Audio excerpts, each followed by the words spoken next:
Welcome to Elevate, the masterclass where we dissect the elements of exceptional achievement and lifestyle design with a focus on personal growth and real estate investing. Now, here's your host, Tyler Chesser. Elevate Nation, welcome back. This is Tyler Chesser. I'm so thankful to have you here, and I'm so blessed to be with my friend Hans Struzyna. Hans, how are you, sir? I'm really well. You nailed my name, which not many people do, so that starts it off in a really good way. Well, I have to admit that I'm starting a little bit ahead of the pack because you coached me on how to say your name last time when I was on your podcast, which That's right. it took some work. I'm not going to lie. Yeah, that's true. That's true. I do have a complicated name. If you look at it written out, you would be scared to try. I know. Well, it was funny because just a little bit of behind the scenes. So Hans has a show called Another Way to Play, Another Way to Play podcast. And we were talking prior to the show, and he actually sent me a little thing like, here's how you pronounce my name, which I really appreciated. So it was very thoughtful. So yeah, I've had enough people like butcher it that I'm just like, I'm gonna try and make this easy for you. But the one nice thing about it is, when someone's calling as a telemarketer, because they go Hans, and then they there's a pause, and then they try, and you're just no, don't even try it. Like, let's move on. Well, let me just say, I mean, yes, you have a hard name to pronounce. My last name is Chesser, so it's pretty easy. But you will never believe, how many people mispronounce it. They'll call it Chester, Cheeser. I get that one a lot. It's like, come on, guys. Like, you got to take another 3 seconds to read the name. But anyway, with that said, man, welcome to the show. Thank you so much for being here. Yeah, man. Absolutely. My pleasure. Really excited to be part of this and hopefully provide some value to your audience. Absolutely. And speaking of the audience, welcome back to Elevate Nation, because it's time to take it to another level. This is our show where our mission is to identify and apply how the best of the best raise the bar personally and professionally to achieve greatness in real estate and beyond. And this is where you learn the mindset, the habits, the routines, the systems, tools, strategies, and so much more. And really what drives, the best of the best who can elevate to a life without limits, so you can do the same and even more for yourself. And this is a masterclass for leaders and those looking to achieve uncommon results and purposeful outcomes through real estate investing and ultimately in their lives. And so if you appreciate what we're doing, we'd be super grateful if you hit that subscribe button, if you gave us a rating, a review. It certainly helps us reach our message to more people. And what it's all about is about paying it forward and helping someone else, because it's really kind of a compound effect from there. But I want to go ahead and dive in and introduce you to my friend Hans here. And I've got a really fun bio to read you, and I'm going to give you kind of the highlights, and then I'm going to ask Hans to really kind of dive a little bit deeper. But in his 30 years on this planet, he's learned a few lessons that he applies to everything he does. The first is that all goals must be written down and visible on a daily basis, and I couldn't agree more. The second is that there's no such thing as an overnight success, and consistent work is the only path to success. I couldn't agree more on that one as well. Finally, everything is the way it is because someone made it that way. So to understand people is to understand the world. Totally resonates with me and with Elevate Nation. He's applied these lessons to his 12-year rowing career, culminating as a member of the 2016 USA Olympic rowing team. And we're so proud of you there, obviously, representing our country well. After the games, he had to descend from the metaphorical mountain he'd spent years scaling and end up feeling a little bit lost for the first few months.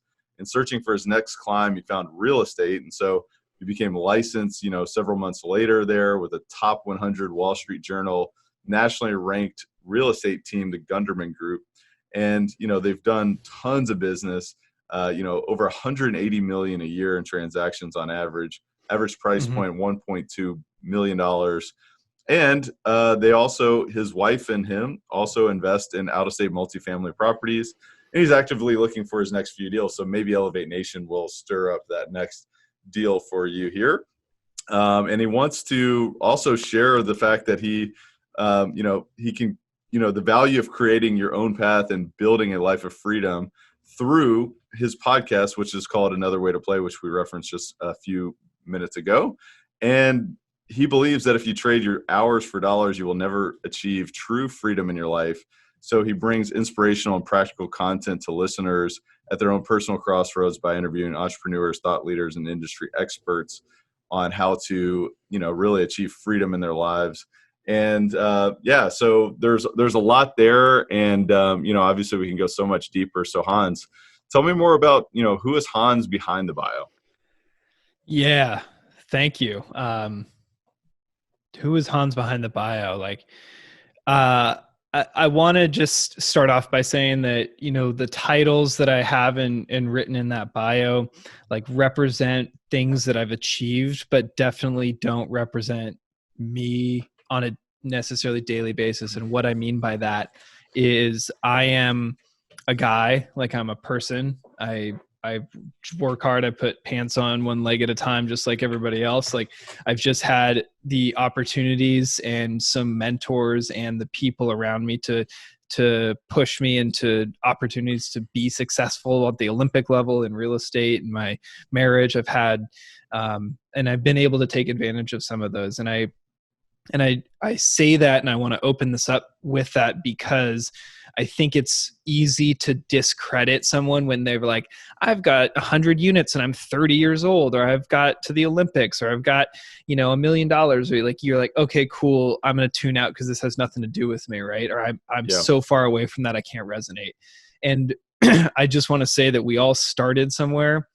I started somewhere, you, Tyler, started somewhere, and everyone listening started somewhere. So please don't let some of the accolades, discredit what you're capable of and have you tune out from this episode, because I think we can have a very real conversation about a lot of that stuff. So anyways, I'll get off the soapbox and get back to you. Actually, really quick, I think that's a super interesting direction to go with, at least the beginning of our conversation, because you may have experienced this at some point, and obviously with your identity sort of transformation that you probably had to undergo as you exited sort of the Olympian identity into becoming a professional and just as a human being. Not to take it off too far of a tangent, but there was at one point in time I took a meditation class, and I remember going through this and I was learning about mindfulness and all that kind of stuff. And it was really interesting because one of the classes, one of the courses was about kind of shedding your identity. And, it's interesting because everybody always asks you, hey, what do you do? And it's really interesting because your answer is, well, I'm a real estate investor. I'm a real estate broker. I'm, a former Olympian, or whatever it may be. And I do find it to be interesting because when you do strip away those identities, who are you truly? What are you deep down? That's why I asked the question of who are you behind the bio? Because sometimes, what we are, what we present ourselves to be is not the whole story. And I also think it was a great thought of, what? You don't have to feel like you haven't arrived yourself just because other people have certain accomplishments. You probably have other accomplishments that are more impactful for your own life. And so I just thought that was an amazing way to start the conversation there. So I appreciate that. Thank you. Yeah. And we all have those, we go into a room and we meet new people, or we go listen to podcasts and we hear guests or whatever. Who've got all these accolades, and just everyone talks about it on social media, you only put the good stuff, right? But we've all had, through those accolades, on the way to them, we've had so many ups and downs and, setbacks and frustrations and insecurities. And we probably still have a lot of those. And, it's just to say that we're all people. And this is something I'm frankly doing this almost for my benefit more than anything, just because I have to remind myself of that regularly. Cause I look around and I'm like, look at all these people selling all these houses, or look at all these, people buying these cool rentals. And I only have a little bit. And when you get into that comparison mode, I think, you really can harm your identity and yourself, and then what you're going to be capable of doing down the line. Yeah, I mean, that's so important to recognize the fact that the comparison, it's a trap. If you get into that trap, it's going to lead to dissatisfaction, to unhappiness, to a lot of different negative emotions, and really kind of create this life that you're not proud of. And so I definitely think that's one thing that's super important as we listen to podcasts, as we connect with others who are high performers, to realize, you can utilize some things as inspiration, and it doesn't have to really drag you down. But No, I Yep. really appreciate that. So if you were to say, Hans, if you were, like as you just mentioned there, everyone shares their highlights or their best accolades on social media or otherwise. If there was something that you would say maybe is the opposite of that for you, what would that be? What is something that maybe most people don't know about you, Hans? Well, I guess there's my mind goes to two places. One is certainly that the Olympics for a long time was a big letdown for me. In fact, I considered it a failure for a really long time because we got fourth, and obviously that's one spot out of a medal position, and we went with the intention of medaling, so we did not hit our goal, and I took a really long time. To sort of come through that with some coaching, some therapy, some really deep self-assessments about what the whole experience meant. So, which sort of leads me into my next thing about what you might not know about me is like I present in a way, online or in person that, makes you think that I have it together and I've, had all these accolades and I win, first thing in the morning and don't stop until I go to bed. But, frankly, that's just not the truth. Like I have, self-doubt just like the rest of us. I've got challenges that I'm trying to overcome. I've got insecurity issues that, are still popping up from childhood or whatever. And, I'm still a person who is working through that, trying to define what I want to be, who I want to be, and what's important to me and what I can put out into the world. And ultimately, I've just taken a little bit more action than many people have. And I'm, have pivoted a lot along the way and learned a lot and all that sort of stuff. But I guess that kind of defines maybe something that you wouldn't see if you just looked at my LinkedIn or my, my Instagram profile. No, that's great. I really appreciate you sharing that. And, the self-doubt thing I think is universal, and, some maybe just take action anyway. But many are crippled by that self-doubt, and they say, well, if I do this, either someone else has already done this and, everything's already been done. So why should I do it? I can't even do it better than, all these other people who are doing it to the highest level. Or, there's no way that I could actually accomplish my goals or whatever it may be. I mean, what would you say to those who are, experiencing that self-doubt in their life? Is it just take action, or is there anything else that you would say to that? Well, I think I was listening to Simon Sinek on a podcast the other day, and he brought up the idea that like I think it was him, and if not, then I apologize to whoever I just gave credit to Simon about. But he basically said there's no original thought anymore. Like almost everything out there in the world, with the exception of like one or two things a year, is just repurposed in some way, right? And like there are hundreds of thousands of podcasts, like people have probably talked about exactly what we're talking about right now on 100 other podcasts, but here we are, here are the listeners, checking out our version of that. And I think your version of it does make it special, different, unique, and it is valuable. I mean, maybe not everybody needs to like chime into every conversation, but Yeah. You can bring a unique perspective just by being authentically you, because what you've experienced in your life is different than what I have or what Tyler has or what anyone else has. And so to that end, just because it's not unique or you're not the best at it doesn't mean you shouldn't try. When I launched my show, I was not a very good interviewer relatively. Like I think I was maybe better than most, if you even want to call it that. But then through the repetitions, I'm coming up on 50 episodes now launched, and I've just gotten so much better, and I've pivoted a little bit, and I've started to ask different questions, and I'm, just flow in the interview better because I've done the repetition. And so there's also an element of like, if it's something you're interested in, just try it, get content out there, get some reps at it, because that's the only way you're going to ultimately get good at it. Yeah, I couldn't agree more. And, with that said, with you as an individual, kind of coming up as a young man, was there a moment in time that you just kind of drew that theoretical line in the sand and said, you know what, I'm really going to take action no matter the self-doubt. I'm going to do whatever it takes to, to live a great life or to create some form of greatness. Obviously to become an Olympian, is a great, accomplishment, obviously. And so it shows that you are somewhat of an uncommon individual. So I'd be curious to know, was that a moment or was it a process to get you to that point? That's interesting. It's interesting because my mind is going to a lot of different places.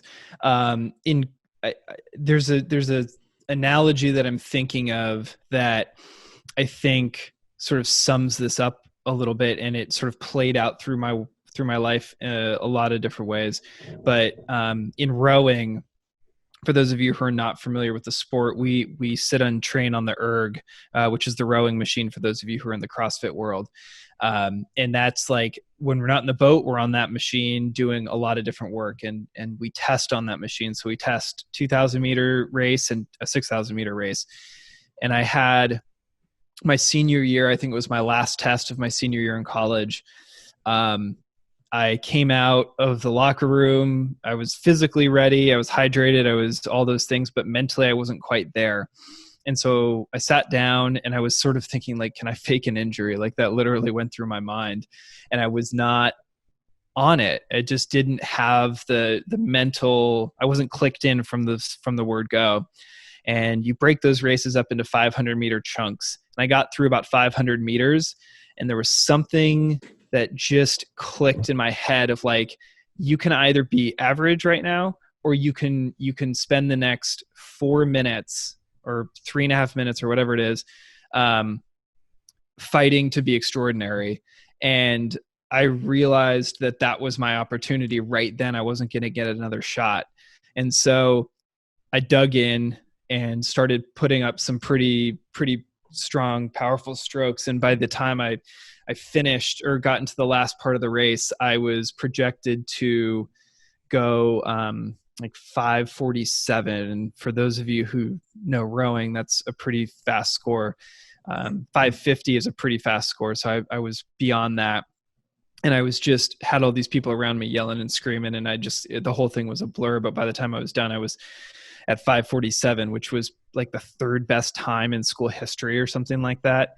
And it just reinforced for me that like, you can sort of do the work and be prepared. And then mentally, if you're not totally there, you get into it and just, put yourself in the right place. And then when the opportunity strikes, because you've been taking the action, you're in it and you're in the middle of it, take advantage of it and lean into it when it's uncomfortable, and some pretty amazing things can happen. Are you someone who's seriously looking to elevate your life, your business, your real estate portfolio, your cash flow, your deal opportunities, your access to opportunities, your network this year?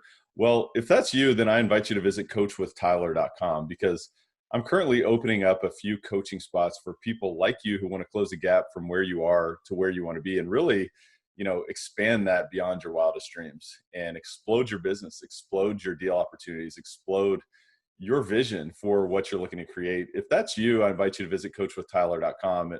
I really have to tell you that this is not for everyone. This is only for those who are decisive. They're committed. They're willing to do whatever it takes. They're willing to invest time, energy, and resources into themselves to get to where they want to be and to live a life without limits, to elevate to a life without limits, which is really what we're all about on this show. If that is you, again, I invite you to visit coachwithtyler.com. Again, that's coachwithtyler.com. That's super interesting. I'd love to dive super deep into the one moment that you said, look, I can either be average or I can spend the next 3.5 minutes being extraordinary. I think it's really interesting because you were having this internal dialogue and this internal negotiation. It was like, is it really worth it or is it not? And ultimately you decided that it was. Are we talking like your life flashing before your eyes here, or was it just like, you know what, let's just go for it? I think for those of us who work out regularly, you always have these moments of you're in a work, like you're doing a warm up and you're not quite warm. You haven't really totally stretched out and you warmed yourself up, but you get into the workout.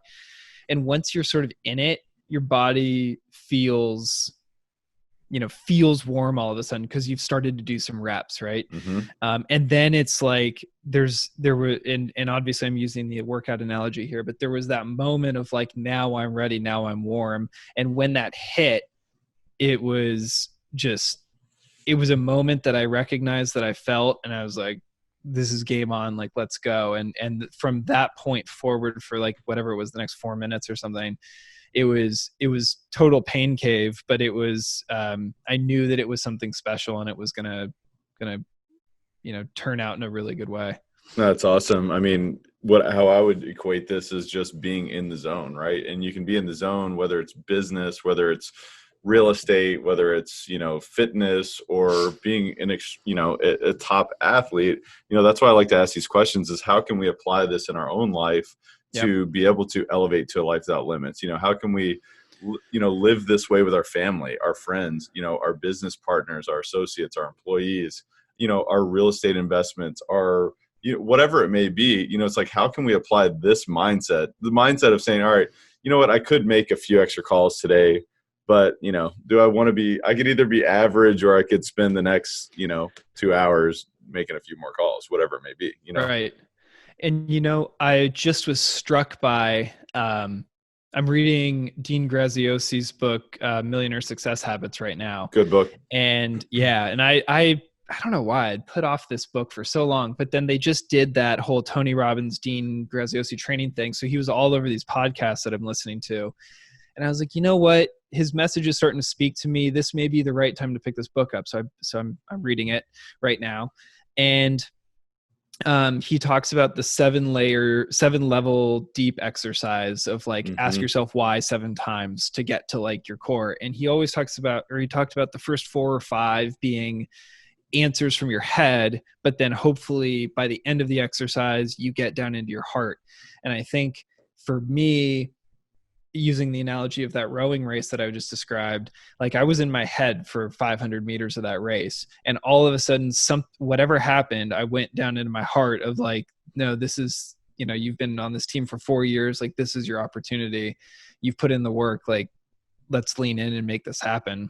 And how you get to that space, like, I think that exercise is great. I'm going to do that actually with my wife later tonight on our date night, because we're both going through some branding changes and stuff. So we're gonna do that exercise. But how you get from your head to your heart is different for everybody. But if you can find that way, and physically, if you're in the gym, like getting into a place of pain so that your head can't work anymore because it's too much and you just got to go.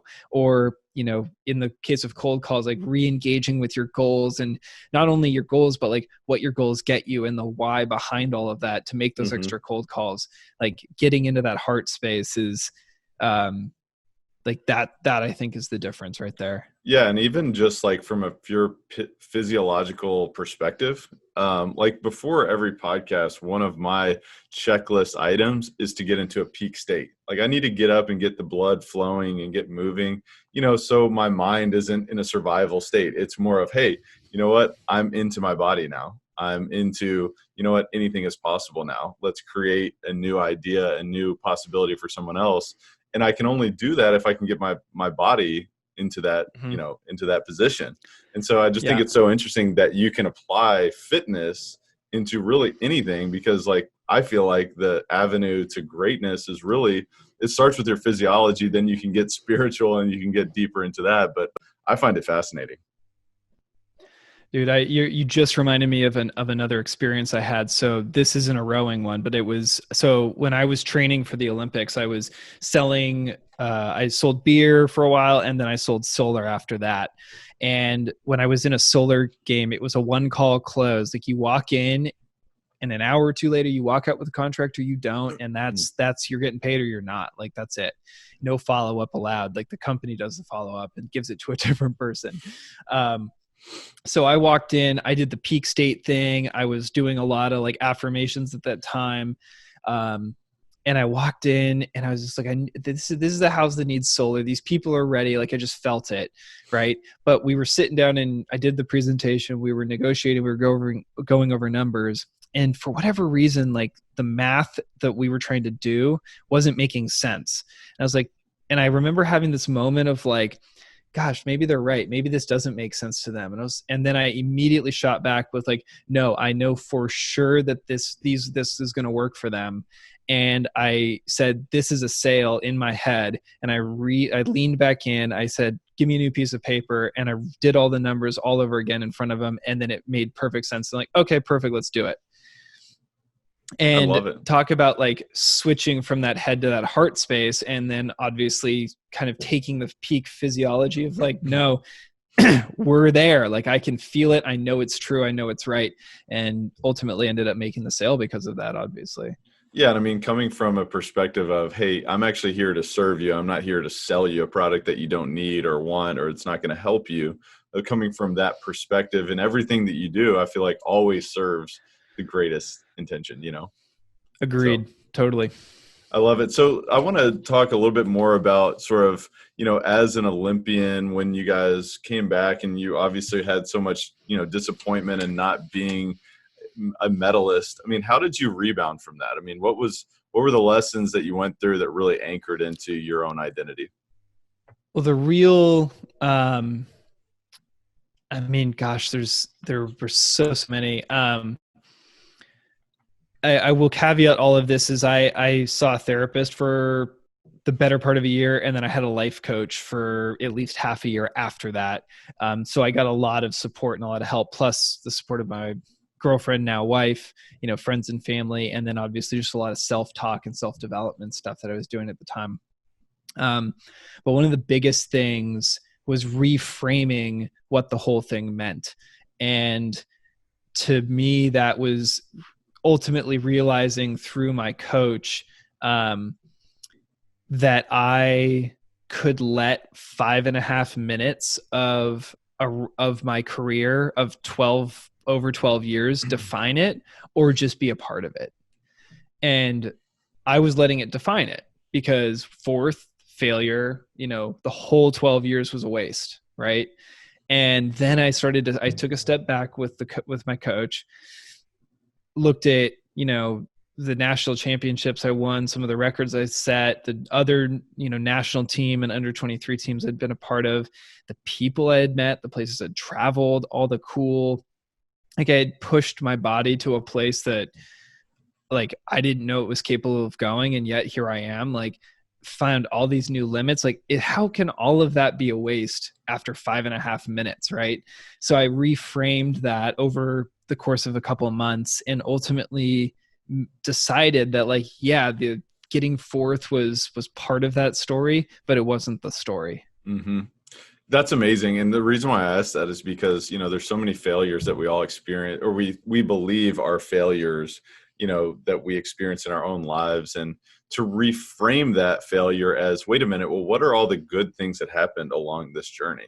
Maybe Right. that outcome wasn't meant to happen, but, finding, new limits to expand beyond, and finding new, opportunities to create greatness within my own fitness, or, building relationships with the other people on your team. I'm sure there's so many others, but I think it's a great reminder for us all to say, all right, well, did I reach my goal? Maybe not, but was that goal meant to be reached? Or were these other, opportunities that have presented themselves along the way really Right.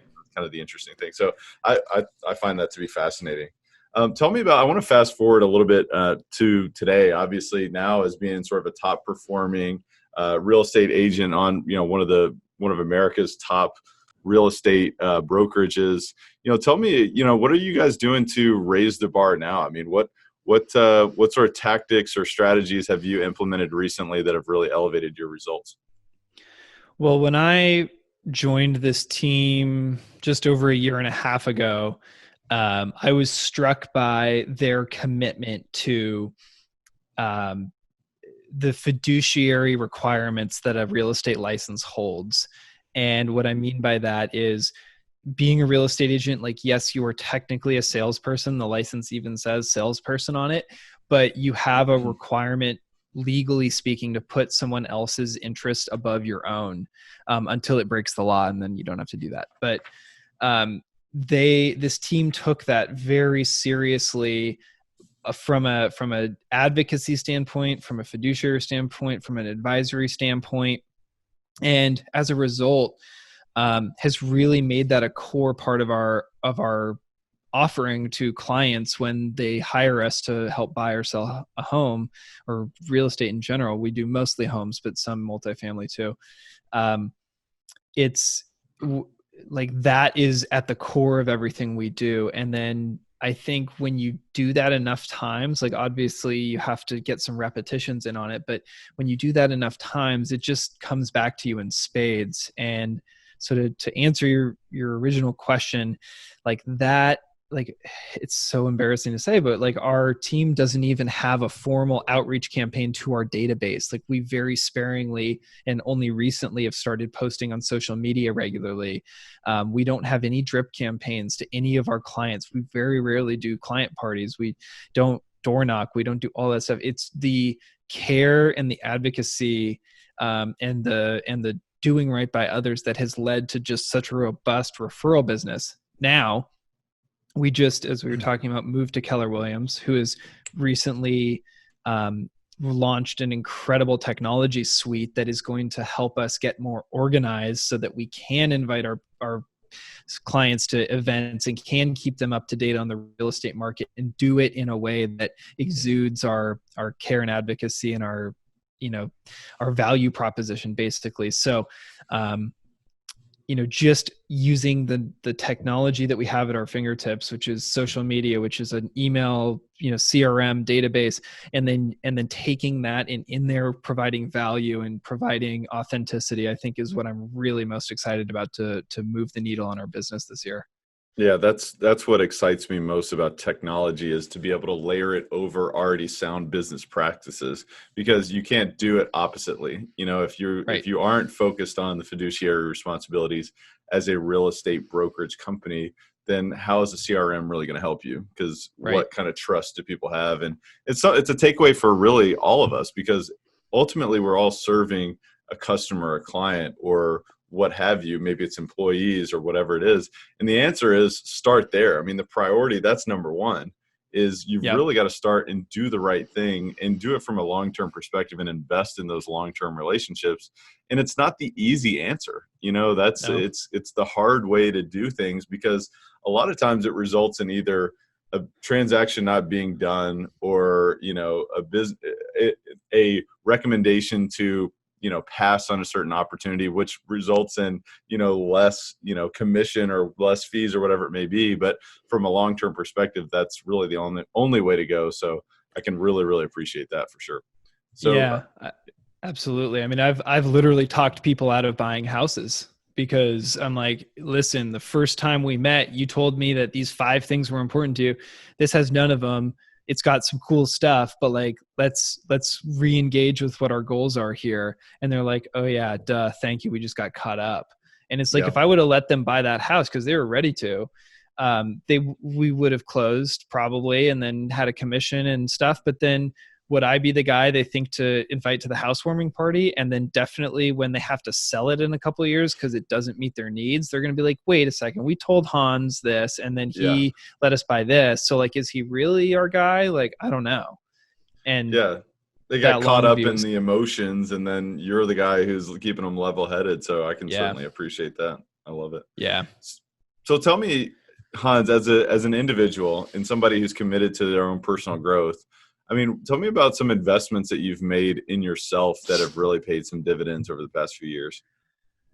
Well, the first are sort of the low ticket items where I started, which is books and podcasts, and then a handful of courses. When I was training for the Olympics, I was told you I sold solar, so I drove a lot, and that's when I first started finding podcasts. So I put a lot of podcasts on when I was driving to and from these appointments, mindset wise. And then I bought a Kindle that year and started reading a lot more books, and all of that. I mean, I'm sure I've forgotten more than I remember at this point, but all of that time and energy putting in has transformed my mindset, no question about it. And then recently, I joined a mastermind, which was a $10,000 investment in myself to be not only part of a group that somebody that the guy running it is Travis Chappell, and he's the he's got a great podcast as well about networking. And I've learned a ton from him, both about podcasting, but about business building, mindset, etc. But the other cool part was to be around other people who are not only willing to invest that kind of money in themselves, but care about their businesses, care about their families, care about their lives. And, I don't know what the ROI will be on that, but I can almost guarantee that it's it's going to be a good ROI in the long run for sure. But I've done other events and other stuff like that too, and I intend to continue doing masterminds like that as well.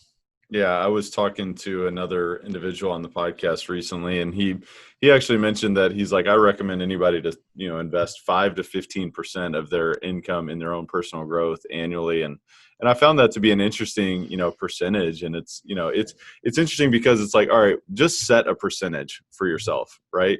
And then also some of the things that you mentioned there don't require really additional money. You're talking about listening to podcasts and reading books and surrounding yourself with other people. And then as you continue to grow, there's things that you can invest in, whether it's coaching, whether it's masterminding, and there's so many of these different options. But I really just wanted to highlight all that.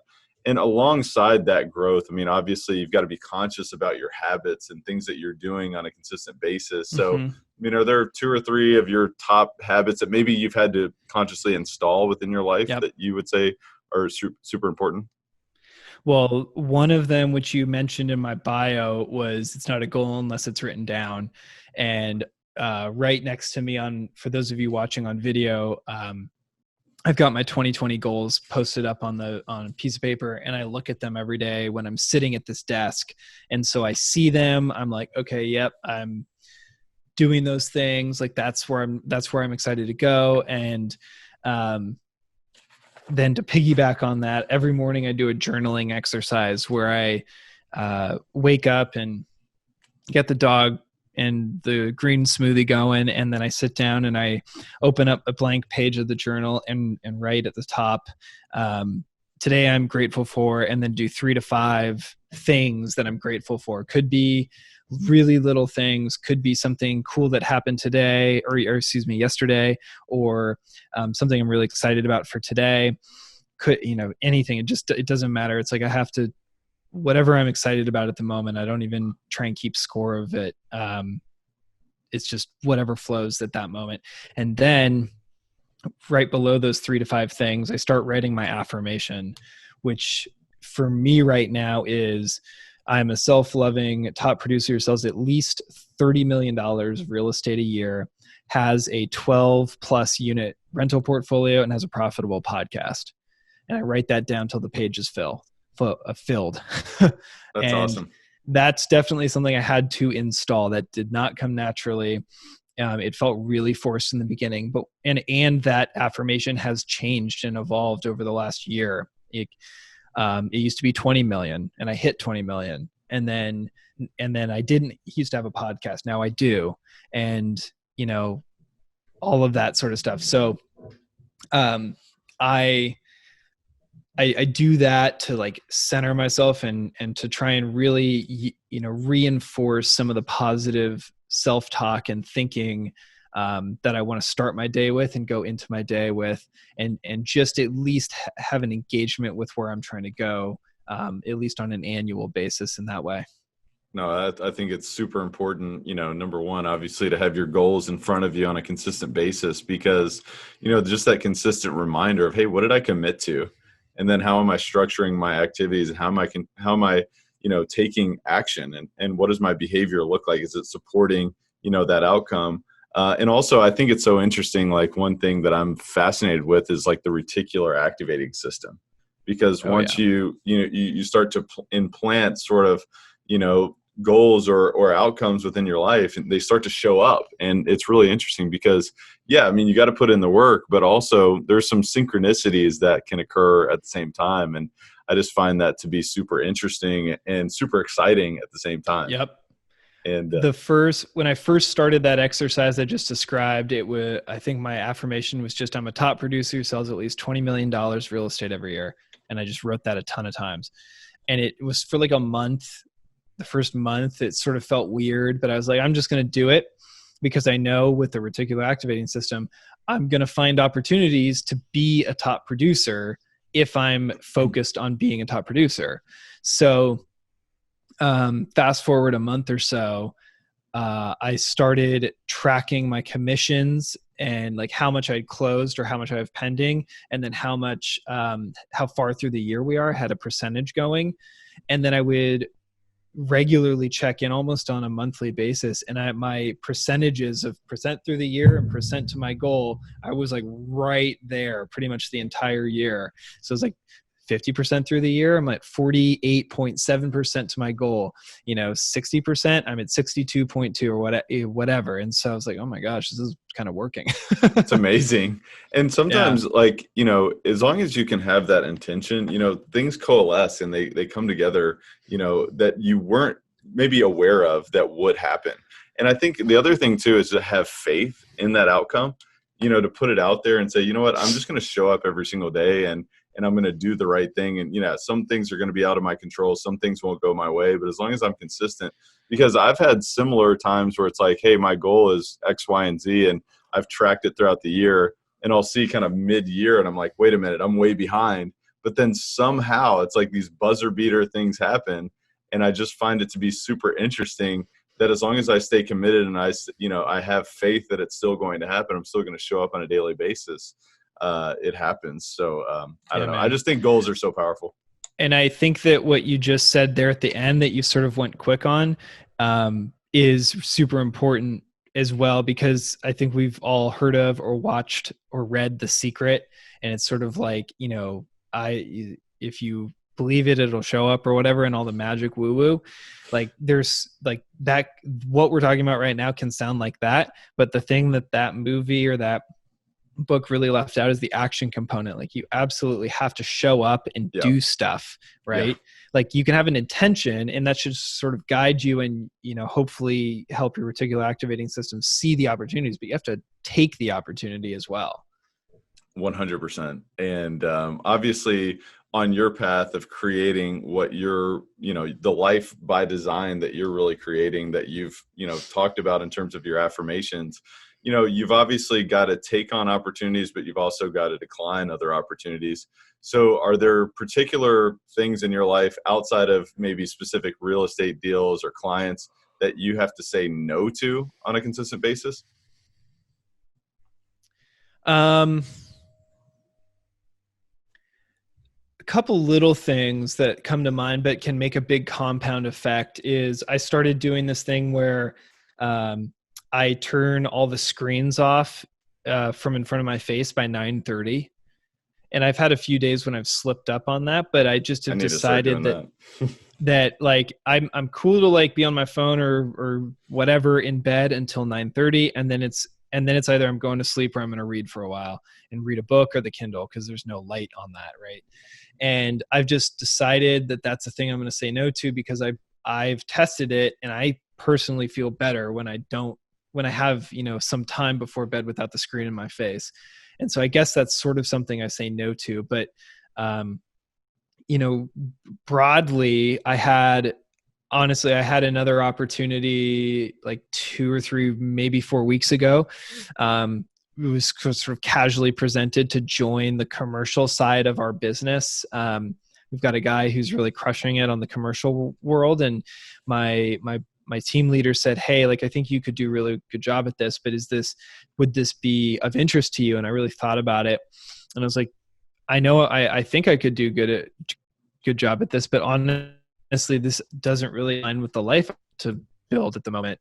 And so I really think I want to stay on the residential side right now and just do, personal investments in the commercial world. So, because I really enjoy the people I serve, the type of product we sell, the sort of flexibility and freedom in your day, the way that you work. Like I just like all of that. And so I guess that's something recently I said no to.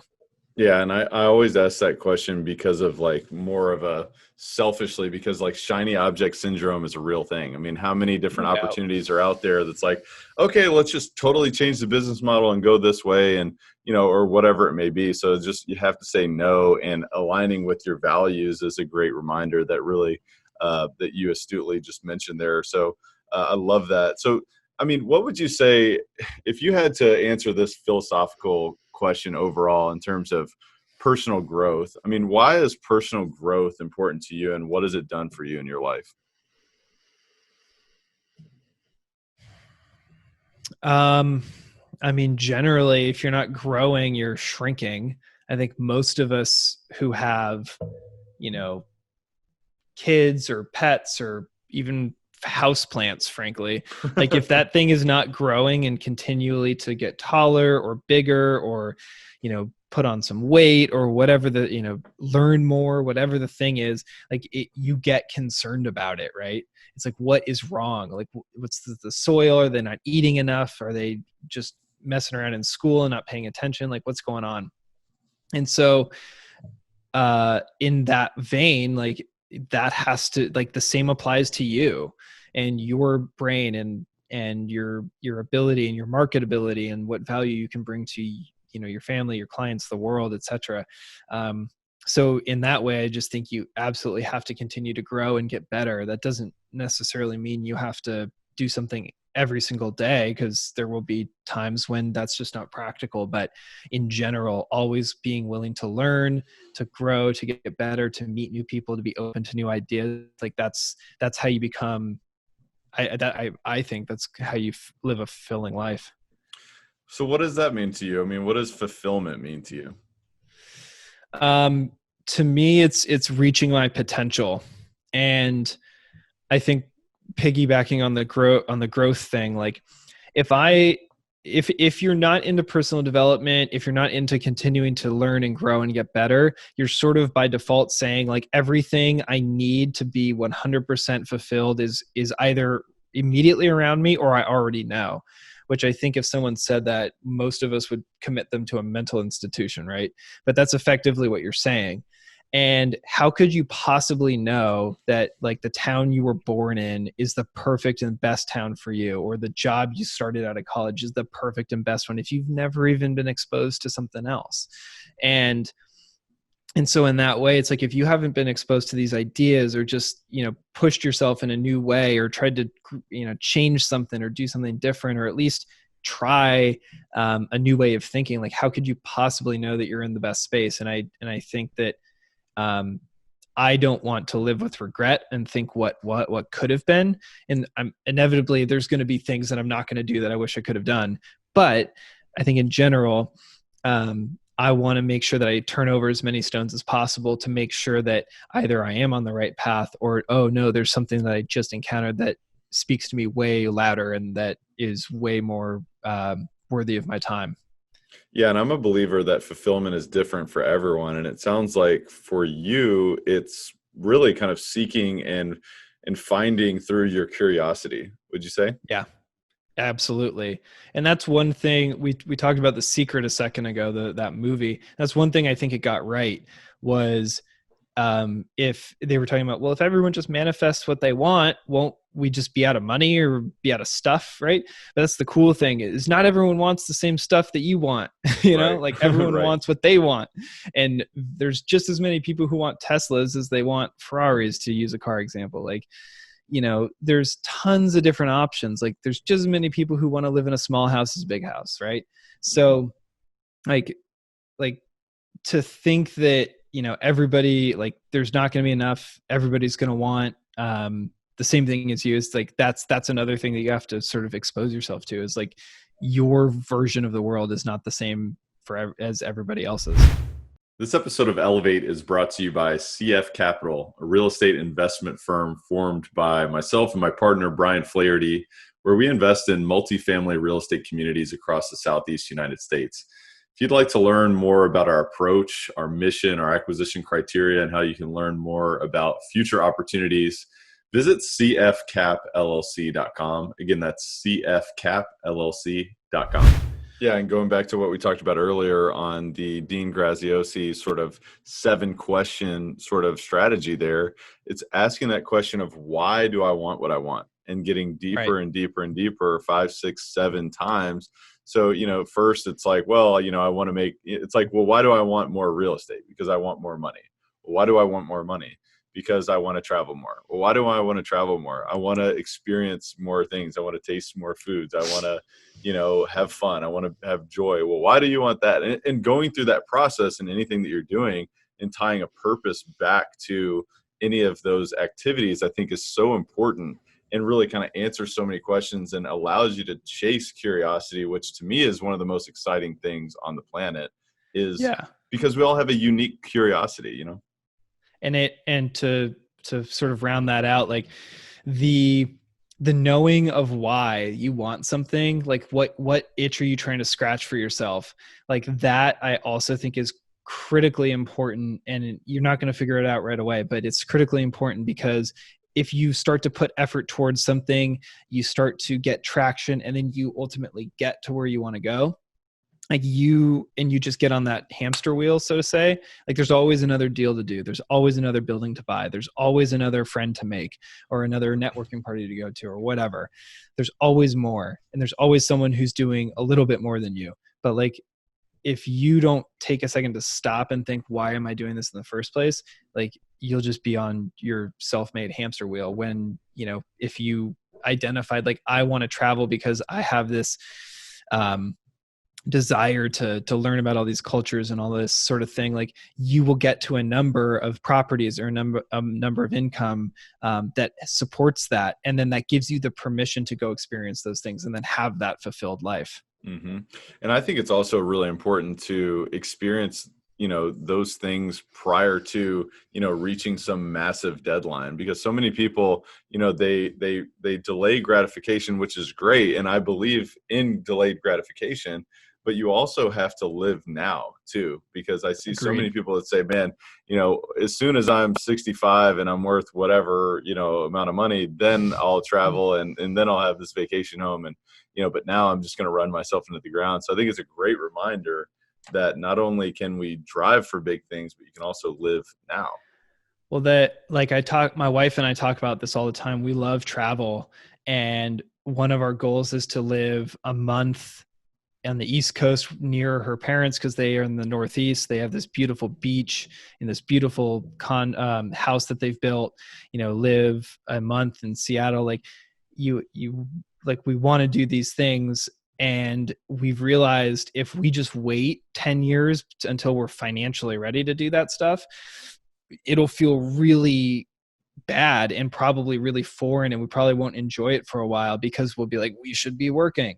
And so now we're like, we're going to go for 2 weeks this summer out east, and we planned it way ahead. We're bringing our dog.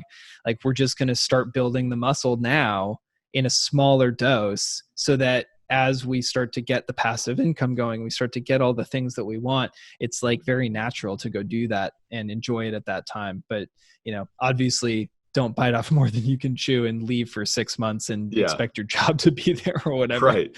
Without setting up the systems. But be practical, but also take steps, that may feel a little bit uncomfortable now, to kind of put you in that environment. Because I believe in surrounding yourself in the environment in which you're striving for, at least from small doses, because then your mind and your soul has a taste of that, and it says, now I'm ready, for that, sooner. And I love that thought. So that's awesome.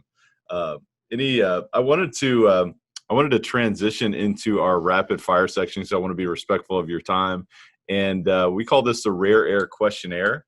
And really what this is all about is about scaling to the mountaintop, and looking across the valley and saying, look, we've got 5 more mountaintops to climb there. We're going to continue to push the limits. And many people have given up, but we're going to continue to push through that discomfort and that mind, that says, hey, look, I'm either going to be average right now, or I've got 3.5 more minutes here to be extraordinary.